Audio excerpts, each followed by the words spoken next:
Let's see.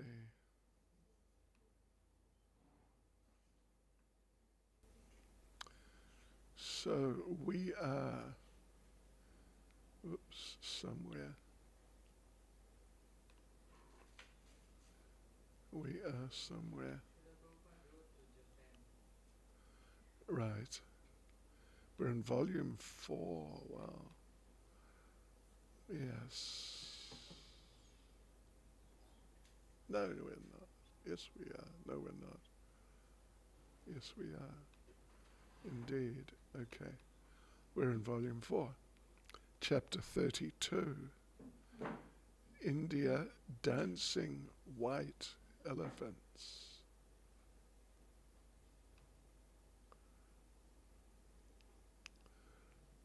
Dancing white elephants. Okay. So let's see where we were.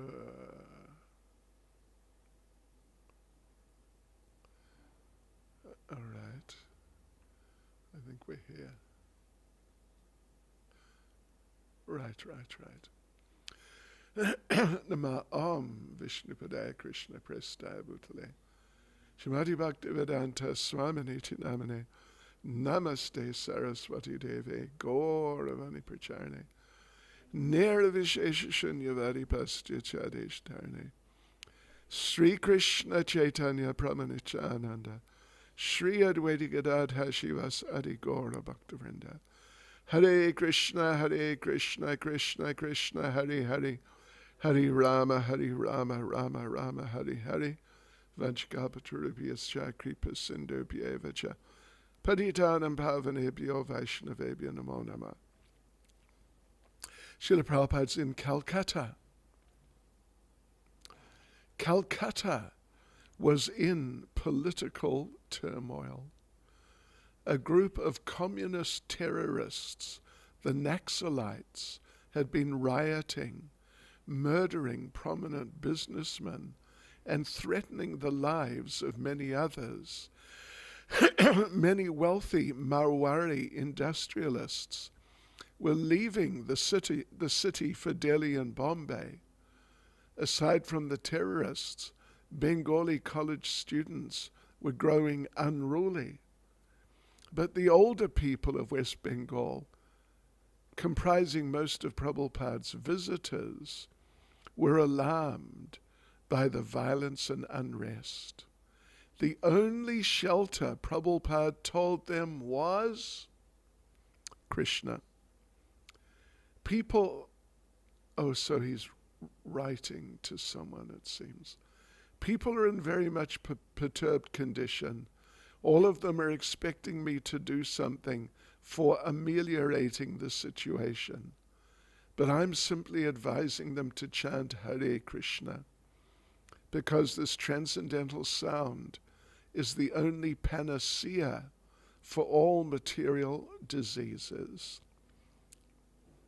Prabhupada was in Bombay once, in Bombay, and there was a sort of a war or something like that between India and Pakistan. And the Pakistanis would fly planes over Bombay sometimes, sort of threatening to bomb. And Prabhupada was in the middle of being interviewed by some journalist type when some Pakistani planes flew over. And as soon as the planes would fly over, the government would switch off the electricity completely, just like that. So in the middle of the interview, suddenly everything's just totally pitch dark. And the reporter was a real nationalist. He was trying to get Prabhupada to say things against the Pakistani government, that they're bad people and all that sort of thing. But Prabhupada wouldn't get drawn into it. That was when the lights were on. And then suddenly the lights went off. And the reporter became, sort of indignant. You see what these Pakistanis are doing. Something along the lines, what do you think of this, Swami? And they may bomb us any time. What do you think of this, Swami? And Prabhupada said, if the devotee sees a bomb falling to land on his head, he thinks, here comes Krishna in the form of a bomb to take me to him. Yes. Right. Prabhupada saw no need to fabricate a special program for the social problems of Calcutta. Chanting Hare Krishna was, quote unquote, the only panacea for all material diseases, unquote. The question was how best to use his American disciples to give this panacea to the Indians. Prabhupada had his party of 10 devotees, and he had asked his leaders in the West for 20 more within the month. He had ordered $60,000 worth of books and magazines from Nippon, and his sannyasis were going daily into the streets to perform kirtan. The Sankirtan party was getting a good response. Shaven-headed Westerners wearing shikas, Vaishnav tilak, and saffron robes, playing kartals and mridangas, chanting Hare Krishna with heart and soul, quoting Sanskrit verses from Bhagavad Gita, affirming Lord Krishna to be the Supreme Personality of Godhead. For the Bengalis, this was sensational, and hundreds would gather to watch. Prabhupada knew the great appeal his disciples would have. Everyone would want to see them. He therefore affectionately called them his, quote unquote, dancing white elephants.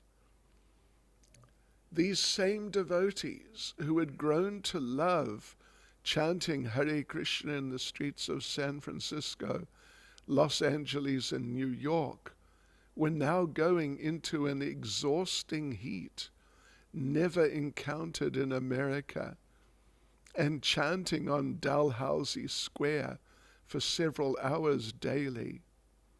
Crowds would press in closely, sometimes teasing, laughing or scoffing, but more often looking on with deep amazement. Prabhupada's idea was that when Indians saw young Western people adopting the principles of Krishna consciousness, the faith of the Indians in their own culture would increase. Prabhupada explained to his disciples how formerly, during the time of Maharaj Yudhisthira, India had been a Krishna-conscious state. For the last 1,000 years, however, India had been under foreign subjugation, first under the Mughals and then under the British. As a result, the intelligentsia, and to a lesser degree the masses of India, had lost respect for their own culture. They were now pursuing the materialistic goals of the West, and they saw this as more productive and more practical than religion, which was only sentimental. Westerners living as renounced Vaishnavas could, as Prabhupada was well aware, turn the heads and hearts of the Indians and help them regain faith in their own lost culture. It was not a material tactic, however, but a spiritual strength. Prabhupada stressed that the devotees must be pure in their actions. This purity would be their force. The chanting in Dalhousie Square and along Chowringhee had gone on for about 10 days when Prabhupada decided to stop it. The street kirtan, although an excellent method of preaching, was not the most effective method for India, he said. There were many professional kirtan groups in Bengal, and Prabhupada didn't want his disciples to be seen like that, as professional performers or beggars. One time in Mayapur, I forget which year, but while Prabhupada was present, during the Mayapur festival, when there's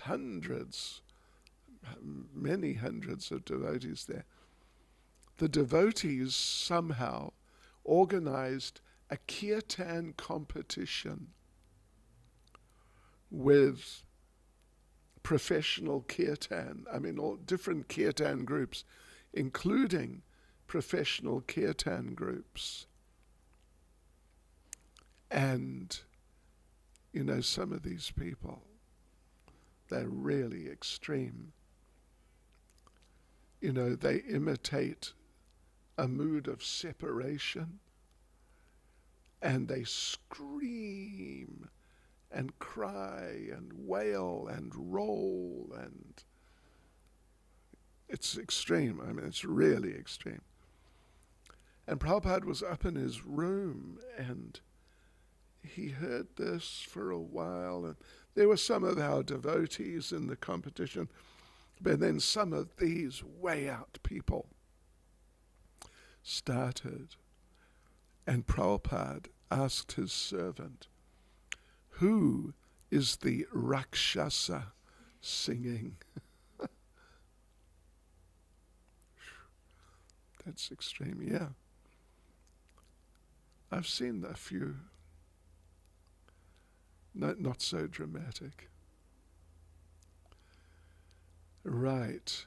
He wanted them to preach in a way that would bring them closer to the more intelligent, respectable Indians, and he unfolded his new plan. He called it, quote unquote, life membership. His disciples would invite Indians interested in supporting and associating with ISKCON to become members. A membership fee of 1,111 rupees would entitle the member to many benefits, such as copies of Srila Prabhupada's books and free accommodation in ISKCON centers around the world. 1,111 rupees now is almost $20, right? It's almost $20. In those days, it was probably $150, something like that. So, right, speaking one evening in a private home before a group of wealthy businessmen, Prabhupada initiated his life membership program. After lecturing, he invited his audience to become ISKCON life members, and several Calcutta merchants immediately signed. B.L. Jaju. I was really overwhelmed by the simplicity of Prabhupada's nature. He told me how he had been carrying on his regular business when his guru had told him that 400 years back, Chaitanya Mahaprabhu had said that Hare Rama, Hare Krishna would be chanted all throughout the world. He said that that was the job given to him by his spiritual master, and that he would have to go to America and do it. I found no snobbery in him. He was very simple. And he was telling, as if my brother was telling to me, simply how he went to USA, how he started, and how gradually he planned to have this Krishna consciousness throughout the world. Seeing his disciples who had changed their lives, I began to think, why not I? In my humble way, I should do something without worrying what other people are doing. I found that imperceptibly he was affecting my life. My wife and even my son were really surprised when they found that these white people, whom we thought could never turn to Krishna consciousness, had changed so much. So we thought we also must try to follow better the teaching of the Gita. Yeah, from what I can make out, put it that way, the Indian people were so shell-shocked, so incredibly shell-shocked by the occupations, the Muslims and then the British. They were just so shell-shocked that to see a white person in dhoti and kurta with shaved head, shika, tilak, japamala, chanting Hare Krishna, was just like so totally, incredibly fantastic that it just devastated them. It just wiped them out. I mentioned some weeks ago when I first went, the first time I went, 76, we're standing outside the railway station in Calcutta, and these people gathered and just stared at us. Really, no kidding. And some were there for half an hour, just seriously. It was incredible. I've never had people do that. I mean, maybe children, but of course, they will become interested in something else pretty quickly. But these were adults, and they were literally staring, blatantly staring for like half an hour without shifting their gaze. It was amazing. And even, you do something that people do if they find someone is just absent-mindedly staring at them. You may wave. Oh, sorry, I'm staring at you. But it had no effect. No effect at all. That was just amazing. And it happened a few times. It was really so amazing. Whether at a life member's home, at a formal lecture before a large audience, or in his own room, Prabhupada continued speaking from Bhagavad Gita and Srimad Bhagavatam about Krishna and Krishna consciousness. Of this, he never tired.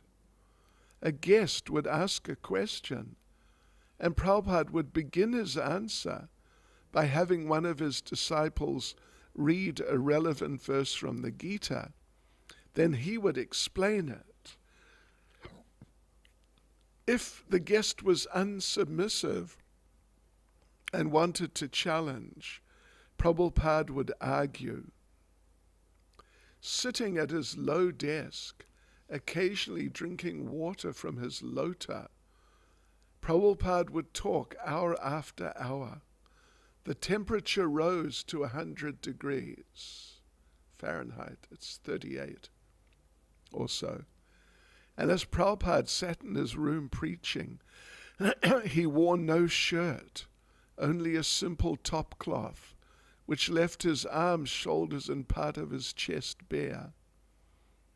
Sometimes the devotees sitting with him would be sick or sleepy or otherwise inattentive, and sometimes they would excuse themselves, returning hours later to find him still preaching.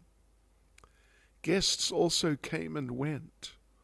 Yet except for a nap after lunch, Prabhupada kept preaching, often throughout the day and into the night. Never bored with his subject matter, he would speak as long as there was an interested hearer. His audiences varied. Sometimes he would speak to a room of husbands and wives, all cultured and well-dressed, and sometimes he would speak to one lone old man.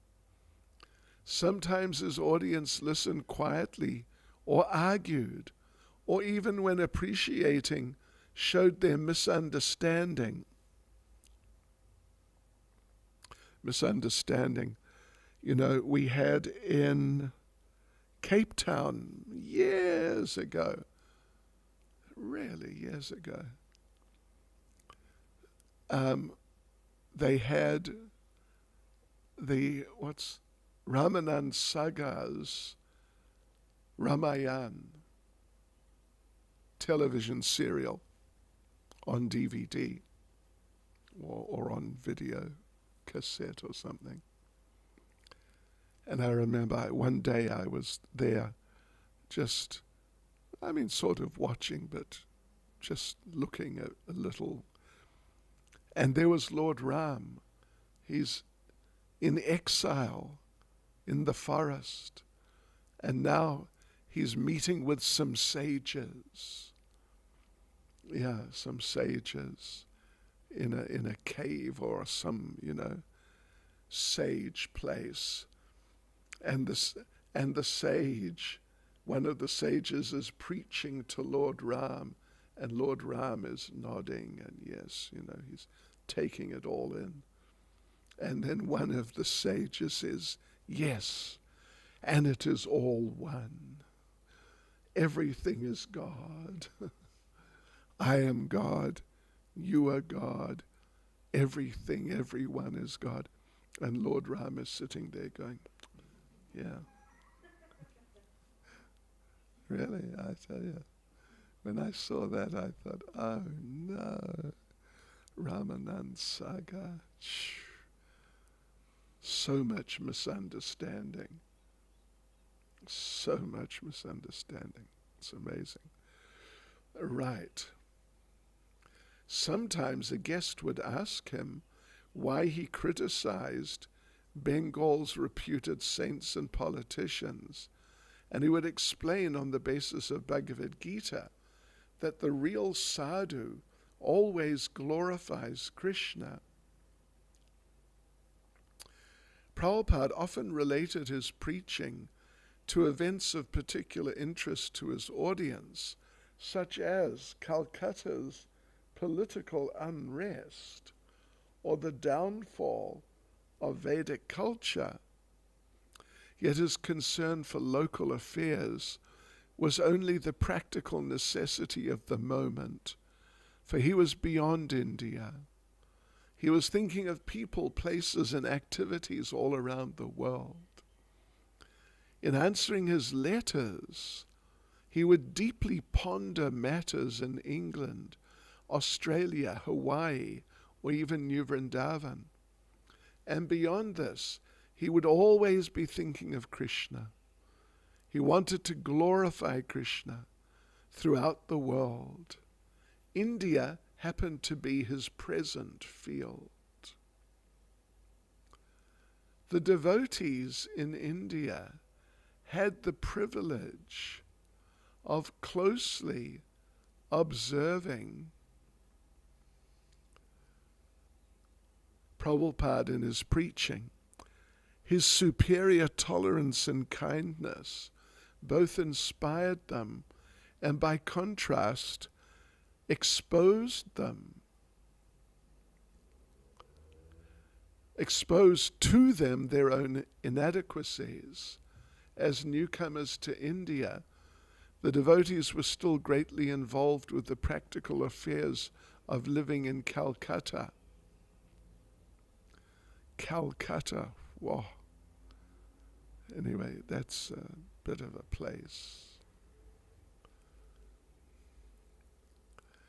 Weather, disease, and culture shock distracted their minds from Krishna consciousness. But Prabhupada's presence, his preaching, and his example reminded them that reality was beyond the body. Sometimes the devotees criticized certain of Prabhupada's visitors.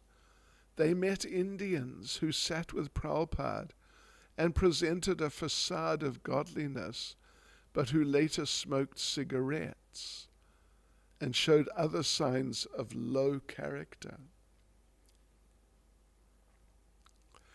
Once a group of devotees complained to Prabhupada about these hypocritical Indians, but Prabhupada told them the story of the bee and the fly. The bee, he explained, always looks for honey, and the fly for a nasty sore or infection. The devotee should be like the honeybee and see the good in others, not like the fly looking for faults. Prabhupada's disciples discovered that the best way to learn to live in India was to follow exactly what Prabhupada did. When taking prasadam with him at someone's home, they would eat the same foods as he, and in the same order. When he would finish, they would finish. And when he would wash his hands, they would wash. Life in India was strange, even bewildering, and Prabhupada's disciples did not have Prabhupada's vision of his mission in India, but they were following him like little ducks wherever he went.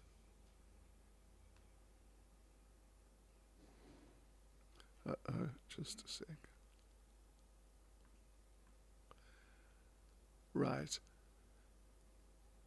As the devotees came closer to Prabhupada and witnessed more of his unique qualities, they came to love him more than ever.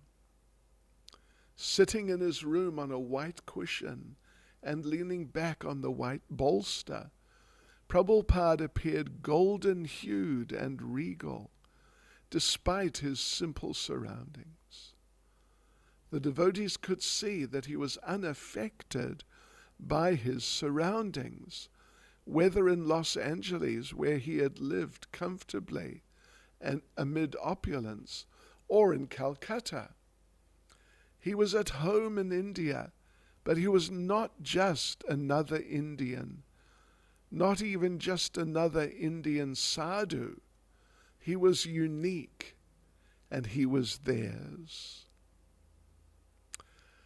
Hare Krishna. Srila Prabhupada ki jai. Any comment or question from anyone? All you intelligent devotees.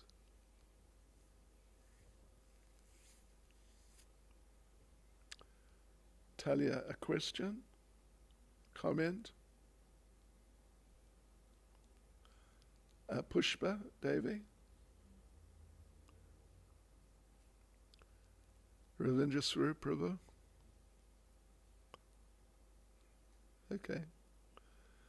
Srila Prabhupada ki jai.